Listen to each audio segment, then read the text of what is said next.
Block chain സാങ്കേതികവിദ്യയുടെ ഗുണങ്ങൾ എന്തൊക്കെയാണെന്നാണ് ഈ വീഡിയോയിലൂടെ പ്രതിപാദിക്കുന്നത്.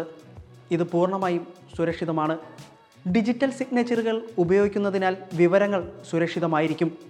കൃത്യമായ അറിയിപ്പ് നൽകാതെ ഒരാൾക്കും വിവരങ്ങൾ മാറ്റം വരുത്തുവാനോ കൂട്ടിച്ചേർക്കുവാനോ സാധിക്കില്ലെന്നത് മറ്റൊരു പ്രധാനപ്പെട്ട ഗുണമാണ്. വികേന്ദ്രീകൃത സംവിധാനം മറ്റു പരമ്പരാഗത ഇടപാടുകളെ നിയന്ത്രിക്കുന്ന ചില റെഗുലേറ്ററി അല്ലെങ്കിൽ കേന്ദ്രീകൃത ബോഡിയുടെ അംഗീകാരം ആവശ്യമാണ്. എന്നാൽ ഇവിടെ ഉപയോഗിക്കുന്നവരുടെ പരസ്പര സമ്മതത്തോടു കൂടിയുള്ള സ്ഥിരീകരണമാണ് അടിസ്ഥാനമാക്കുന്നത്. എങ്കിലും മൂന്നാം കക്ഷി ഇടനിലക്കാരിൽ നിന്ന് ബ്ലോക്ക് ചെയിൻ സാങ്കേതികവിദ്യ പൂർണ്ണമായും മുക്തമാണ്. ഓട്ടോമേറ്റഡ് ഫാസ്റ്റ് പ്രോസസ്സിംഗ് സംവിധാനം അതെന്താണെന്ന് നോക്കാം. ഓട്ടോമേറ്റഡ് ഫാസ്റ്റ് പ്രോസസ്സിംഗ് സംവിധാനത്തിൽ പ്രവർത്തിക്കുന്നതിനാൽ ഈ സാങ്കേതികവിദ്യയിൽ പ്രോഗ്രാം ചെയ്തു വയ്ക്കാവുന്നതാണ്.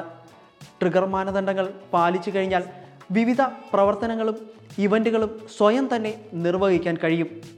മൂന്നാം കക്ഷിയിൽ നിന്നുള്ള ഒരു ഇടപെടലും ഇല്ലാത്തതിനാൽ പ്രോസസ്സിംഗ് വേഗത്തിലും എല്ലാ സമയവും നടക്കും എന്നുള്ളതിനാലാണ് ഇത് ഏറ്റവും സുരക്ഷിതമാണ് എന്ന് പറയുന്നത്.